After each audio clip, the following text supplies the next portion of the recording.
जो एक बार फिर से आप सबका स्वागत है द एग्जाम स्ट्रेटेजी में। और मैं आपके सामने आपके 2026 बोर्ड एग्जाम के हिंदी ग्रामर के जो प्रीवियस ईयर क्वेश्चन जो रिपीट होने वाले हैं, जिनके आपके बोर्ड्स में आने की बहुत सारे चांसेस हैं। और मुझे ऐसे उम्मीद है अपने पेपर्स पे एक नज़र देखने के बाद, गौर करने के बाद, कि सारे क्वेश्चंस अप्रोक्सीमेटली हम लोगों के द्वारा जो कवर किया कॉन्सेप्ट और एरिया है, इनके बीच के ही रहने वाले हैं। तो आप एक बार फिर से पुनः पेन पेपर लेकर के और या फिर स्क्रीनशॉट का कॉन्सेप्ट को ध्यान में रखते हुए आप सामने आ जाएंगे और फिर से थोड़ा दिन आप मन लगाएंगे इन बोर्ड्स के पेपर्स के लिए, इन क्वेश्चनों को याद करने के लिए अब मेरे साथ लगे रहेंगे। और समय बचाने के लिए मैंने इस बार थोड़ा बदलाव किया है। क्वेश्चन मैं वन लाइनर के रूप में आपके सामने लाया हूँ ताकि मैं कम समय में ज़्यादा से ज़्यादा क्वेश्चन कवर कर सकूँ। ठीक है, तो चलिए आज हम लोग अपने हिंदी ग्रामर के पहले कुछ सेक्शंस को पूरा करते हैं। आपका पहला जो सेक्शन आपका पहला सेक्शन जो है वो संधि विच्छेद का है। इसमें सबसे अधिक दोहराने वाले जो प्रश्न है वो पूछे गए हैं, सबसे अधिक जो दोहराए गए प्रश्न है वो पूछे गए हैं। संधि विच्छेद जो आपके इस कैटेगरी में पूछे जाएंगे, इस मॉड्यूल में चलेंगे, आपके 50 संधि विच्छेद होंगे जो सबसे इंपॉर्टेंट वाले होने वाले होंगे। आप देख सकते हैं आपके सामने यह भी लिखा हुआ है कि कौन सा पेपर कौन से साल में पूछा गया था, कौन सा प्रश्न कौन सा संधि विच्छेद कौन से साल में पूछा गया है। जो विद्यालय का संधि विच्छेद है, विद्या प्लस आलय, 2015 में, 2017 में, 2020 में और 2022 में पूछा गया सवाल है।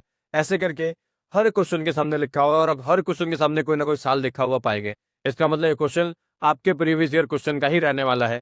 आपको इन सारे क्वेश्चन पे बस फोकस करने की आवश्यकता है। ठीक है, तो हम लोग शुरू करते हैं। ये आपका कह रहा है कि विद्यालय का संधि विच्छेद क्या है? विद्या प्लस आलय। विद्यालय का संधि विच्छेद विद्या प्लस आलय। यहाँ पे भी आ और आ मिलके आ हो जा रहा है। पवन का संधि विच्छेद ओ जोड़ अन। मैं बहुत ज्यादा डिटेल चर्चा नहीं करूंगा, आप मेरे साथ इनको पढ़ते चलेंगे, दोहराते चलेंगे, चीजें आपको याद होती चलेंगे तो आपके लिए बहुत बेहतरीन चीज है। तो चलिए, पवन का संधि विच्छेद पो जोड़ अल।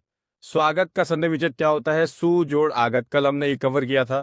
महेश का संधि विच्छेद तो महा जोड़ इस। आ और ई मिलके ई हो गया, दीर्घ संधि का उदाहरण है महाजोड़ इस महेश। दिगंबर दिक जोड़ अंबर। क प्लस अ मिलके गौन परिवर्तित हो गया है, दिक प्लस अंबर दिगंबर। नयन ने जोड़ अन नयन। संसार सम जोड़ सार को संसार कहा गया। जगन्नाथ जगत जोड़ नाथ को जगन्नाथ कहा गया। सदाचार सत्य जोड़ आचार सदाचार। सदैव सदा जोड़ एव को सदैव कहा गया। ठीक है, तो इसके बाद हम लोग अपने अगले पेज में चलते हैं। हमारा अगला पेज कहता है कि निश्चल का संधि विच्छेद क्या है? तो निह जोड़ चल निश्चल। पवित्र का संधि विच्छेद पो जोड़ इत्र पवित्र। यद्यपि यदि जोड़ अपि यद्यपि।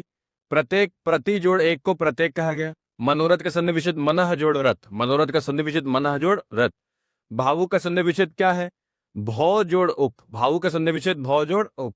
आप बताइए रामायण का संधि विच्छेद क्या है? 2019 और 21 में पूछा गया है। राम जोड़ अयन। रामायण जो होता है राम जोड़ अयन। उच्चारण का संधि विच्छेद क्या है? तो उत जोड़ चारण। उच्चारण का संधि विच्छेद क्या है? उत जोड़ चारण। उल्लास का संधि विच्छेद क्या है? तो उत जोड़ लास। उल्लास का संधि विच्छेद है उत जोड़ लास। सज्जन का संधि विच्छेद क्या है? तो सत्य जोड़ जन सज्जन। सत्य जोड़ जन। देवेंद्र का संधि विच्छेद क्या है? तो देव जोड़ इंद्र देवेंद्र। गणेश गण जोड़ इस। आप मेरे साथ इसको दोहराते की जरूरत है तो आपको याद होते रहेगा। आपको अगर ये पहले से याद है तो और अच्छी बात है। तो गण जोड़ इस जो हो गया गणेश हो गया। सूर्योदय सूर्य जोड़ उदय सूर्योदय। निश्चय निह जोड़ चय। निश्चय जो कैसे बना है? निह जोड़ चय निश्चय। इसके बाद हमारा अगला पेज है 25 से 38 के लिए। अन्वय का संधि विच्छेद क्या है? तो अनु जोड़ अय। अन्वय अन्वय का संधि विच्छेद क्या है? तो अनु जोड़ अय। नायक का संधि विच्छेद तो नय जोड़ अक। नयन का था ने जोड़ अन। नायक का है नय जोड़ अक। पावक का संधि विच्छेद क्या है? तो पौ जोड़ अक पावक। महेंद्र का संधि विच्छेद तो मही जोड़ इंद्र। महेंद्र का संधि विच्छेद क्या है? तो मही जोड़ इंद्र। महेंद्र का संधि विच्छेद है मही जोड़ इंद्र। इसका हम आगे देखते हैं। निराशा का संधि विच्छेद क्या है? निराशा तो निह जोड़ आशा। निराशा जो है वो निह जोड़ भाषा। अत्याचार का संधि विच्छेद क्या है? तो अति जोड़ आचार अत्याचार। सप्तऋषि का संधि विच्छेद क्या है? तो सप्त जोड़ ऋषि मिलके सप्तऋषि बनाते हैं। इसको सप्तर से भी कहा जाता है। ये इस प्रकार से भी लिखा जा सकता है, आप ध्यान रखिएगा। इसके बाद तपोबल, तपह जोड़ो बल, तपोबल, जहाँ पे भी ज्यादातर केसेस में जो बीच में ओ का निर्माण हो रहा है यहाँ पे, आप ध्यान रखिएगा, उसमें ये विसर्ग यूज किया जाता है। जैसे यशोधरा को यश जोड़ धरा, यहाँ पे भी सेम पल सेम पे ओ आया है, तो अह जोड़ ब मिलके ओ उब बन गया रे। यशोधरा, यश जोड़ धरा, परमेश्वर, परम जोड़ ईश्वर, परमेश्वर, यानी अ और ये मिलके ए बन गया है, परमेश्वर। रविंद्र का संधि विच्छेद तो रवि जोड़ इंद्र, रविंद्र हो जाता है। हवन का संधि विच्छेद तो भो जोड़ अन, हवन, भो जोड़ अन। परीक्षा का संधि विच्छेद तो परि जोड़ इच्छा, परीक्षा, परि जोड़ इच्छा। यहाँ पे हम देख सकते हैं कि आ जोड़ छोटी ई जोड़ छोटी ई जोड़ ई मिलके बड़ी ई में निर्माण है, दीर्घ संधि में चला जाता है। तो ये आपका परीक्षा है। आपका अगला जो पेज है, पेज नंबर 9, जिसमें आपके और कुछ संधि विच्छेद जो है हम लोग देखेंगे। ये आपके 50 बहुत ज्यादा इंपॉर्टेंट वाले संधि विच्छेद हैं, और इसे कॉन्सेप्ट पे आप और भी प्रैक्टिस कर सकते हैं। हम तो बस ये कहेंगे कि ये आपके वाटिल तो है ही, लेकिन आप केवल इसके भरोसे मत रहिएगा। गिरीश का संधि विच्छेद तो गिरी जोड़ इश। उद्धार का संधि विच्छेद क्या है, तो उत जोड़ हार, उद्धार है, उद्धार क्या है, उत जोड़ हार। निस्तेज का संधि विच्छेद क्या है, तो निह जोड़ तेज में निस्तेज कहा गया है। निस्तेज का संधि विच्छेद है निह जोड़ तेज। दुराशा का संधि विच्छेद क्या है ना, दुह जोड़ आशा, दुराशा का संधि विच्छेद क्या है, दुह जोड़ आशा। संतोष का संधि विच्छेद तो सम जोड़ तोष, सम जोड़ तोष मिलकर संतोष बनता है। वार्ता नाम का संधि विच्छेद क्या है, तो वार्ता जोड़ आला। अब यहाँ पे जानिए, वार्ता जोड़ लाभ नहीं समझना है, वार्ता जोड़ अलाप है, वार्तालाप। विद्यार्थी का संधि विच्छेद क्या है, तो विद्या जोड़ अर्थी, विद्या जोड़ अर्थी जो है वो विद्यार्थी का संधि विच्छेद बनता है। व्यायाम का संधि विच्छेद क्या है, तो वी जोड़ आयाम, व्यायाम का संधि विच्छेद क्या है, वी जोड़ आयाम। अब निर्धन का संधि विच्छेद क्या है, तो नि जोड़ धन, निर्धन। पुनर्जन्म का संधि विच्छेद क्या है, पुनः जोड़ जन्म, पुनर्जन्म। पुनर्जन्म का संधि विच्छेद पुनः जोड़ जन्म। नारीश्वर का संधि विच्छेद क्या है, तो नारी प्लस ईश्वर, नारीश्वर, नारीश्वर का संधि विच्छेद है नारी प्लस ईश्वर। महोषध का संधि विच्छेद क्या है, तो महा जोड़ औषध, आ मिलके औ बन जाता है, तो महोषध का संधि विच्छेद है महाजोड़ औषध। तो इस प्रकार से आपकी 50 संधि विच्छेद का मॉडल पूरा होता है। और इसके बाद हम लोग आने लगे अपने हिंदी के ग्रामर के वीवीआई क्वेश्चंस का मॉडल नंबर 2, जिसमें हम लोग कवर करेंगे और अगले 51 से 100 तक 50 वीवीआई समास। ठीक है, तो आप एक बार फिर से थोड़ी देर के लिए एक बार दिमाग लगाइए, दिमाग को और मन को केंद्रित करिए और अब ध्यान दीजिए। तो आपका पहचानना है और याद करना है। यथाशक्ति में समास कौन सा है, यथाशक्ति पहला पद अव्यय हो तो अव्ययी भाव समास। राजपुत्र में कौन सा समास है, तो राजा का पुत्र, राजा का पुत्र, ये हो जाएगा राजा का पुत्र, का आ जाता है बीच में, तो ये तत्पुरुष समास हो गया आपका। लोटा डोरी में समास कौन सा, बीच में योजक चिन्ह आ गया तो ये आपका द्वंद्व समास है। बीच में योजक चिन्ह का आना द्वंद्व समास का एग्जाम्पल माना जाता है। तरीका है इसे पकड़ने का, उसका विग्रह करने पे, उसको ब्रेक करने पे बीच में का के की जैसे चीजें आते हैं तो वो आपका हो जाता है तत्पुरुष समास। वो किसमें हो जाता है, तत्पुरुष में। और पहला पद अगर अव्यय हो तो अव्ययी भाव समास। पहला पद यदि कोई संख्यावाचक हो तो वो द्विगु समास। पहला पद ऐसा कोई अक्षर हो जो उस पूरे शब्द के अर्थ का विपरीत कर देता है, जैसे आदर के आगे निलंग्यत निरादर, ऐसे प्रकार से जो अर्थ को पलटने वाला शब्द लगा रहता है, तो उस प्रकार के जो समास होते हैं वो नैया समास चले जाता है। इसके एग्जाम्पल्स बहुत कम देखने मिले हैं पेपर्स में। इसके अलावा और यदि मान लीजिए ऐसा कोई शब्द है जिसमें दो चीजें मिल रही हैं और मिलकर के नए शब्द का निर्माण कर रही हैं, दो चीजें मिलने का तात्पर्य होता है हमारा कि एक विशेषण और एक विशेष से हो तो बहुब्रीहि समास है, लेकिन अकर्मधारय समास है। और अगर वो मिलकर के किसी तीसरे अर्थ की ओर इशारा करते हैं तो वो हो जाता है आपका बहुब्रीहि समास।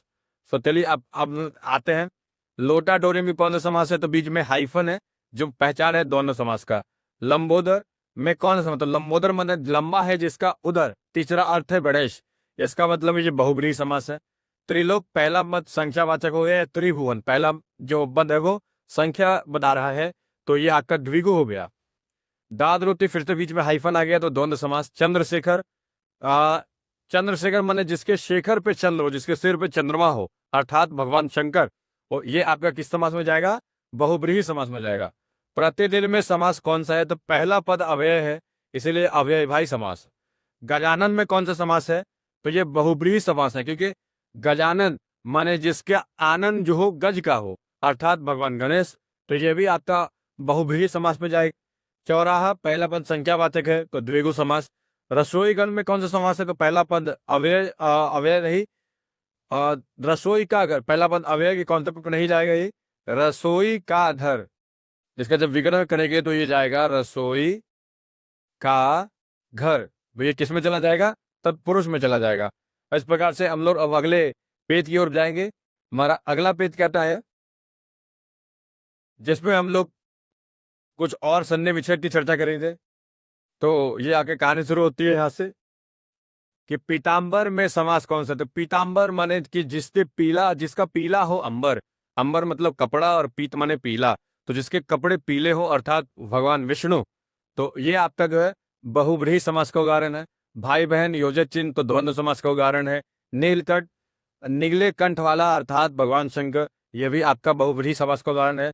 देवालय माने देवों का आलय, बीच में का आ जाएगा, तो विग्रह करने के बाद देवों का आलय, इसका विग्रह करेंगे तो आ जाएगा देवों का आलय। आलय माने घर, तो ये आप पे तत्पुरुष समास हो गया। हा जन्म, हाँ पहला पद आज, आज जन्म यानी ये अव्ययी भाव समास है, पहला पद अव्यय। योजक चिन्ह वाला माता पिता यानी द्वंद्व समास। पाप पुण्य फिर योजक चिन्ह यानी द्वंद्व समास। 10 मुख, पहला पद संख्यावाचक है लेके जिसके 10 मुख हो, 10 मुख माने 10 मुखों वाला अर्थात रावण। तो ये आपका बहुव्रीहि समास है। अगर ये कोई अर्थ नहीं हो रहा होता तो ये कर्मधारय ये द्विगु में चला जाता।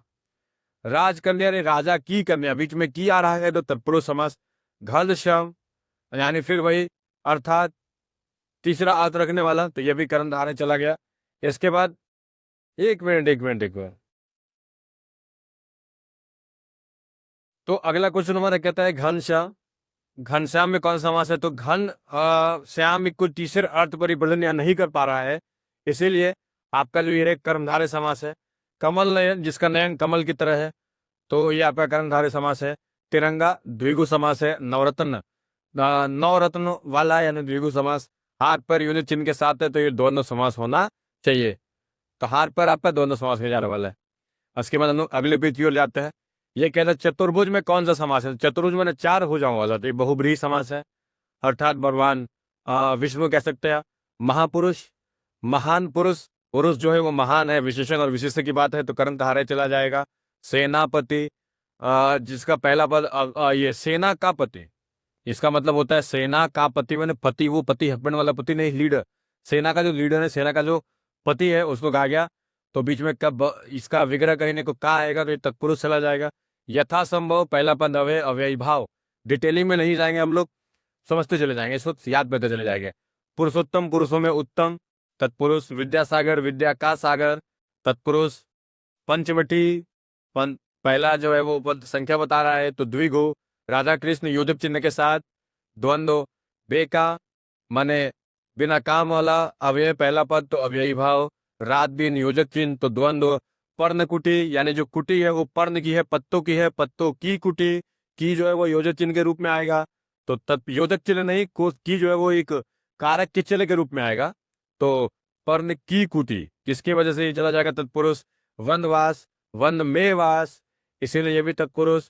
वीणापाणी अर्थात तीसरा अर्थ अर्थात भगवान माता शारदा, माता सरस्वती।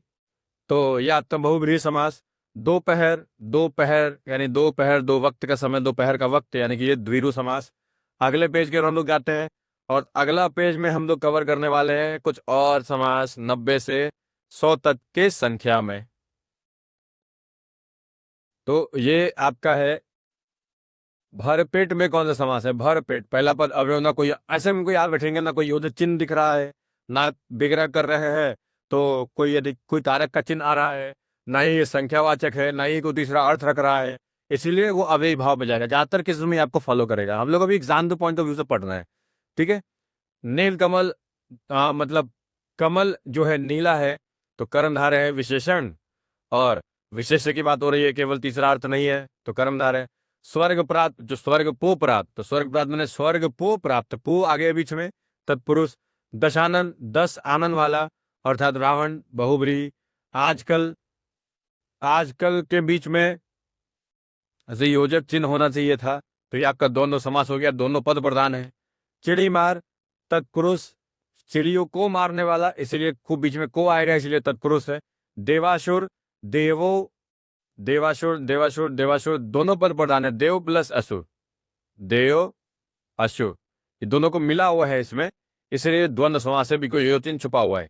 त्रिफला, तीन फला वाला, द्विगु, मुख दर्शन, तत्पुरुष मुख का दर्शन, इसलिए तत्पुरुष। जन्मान माने जन्म से अंधा, बीच में से आएगा तो तत्पुरुष। पथ भ्रष्ट, पथ से भ्रष्ट, ये भी क्या हो गया, तत्पुरुष। तो यहाँ पे हमने समास के 50 क्वेश्चन जो जरूरी वाले थे, इंपॉर्टेंट वाले थे, वो हमने कर लिए हैं। लास्ट पता होते ये एक एक बार रिपीट होने वाला है, जो ये बताता है कि बाकी क्वेश्चन थोड़ा कम इंपॉर्टेंट है, बट ये इंपॉर्टेंट भी है। इसके आधार पे और भी समाज जो आपके पास है, आप उनका प्रैक्टिस कर लेंगे, रिवाइज कर लेंगे। तो हमने 100 इंपॉर्टेंट वाले क्वेश्चंस पूरे कर लिए हैं आपके हिंदी ग्रामर के, और इस वीडियो में बस इतना ही। फिर मिलते हैं हम लोग अपने अगले वीडियो में ग्रामर के कुछ और पोर्शंस के साथ। तब तक के लिए आप पढ़ते रहिए, देखते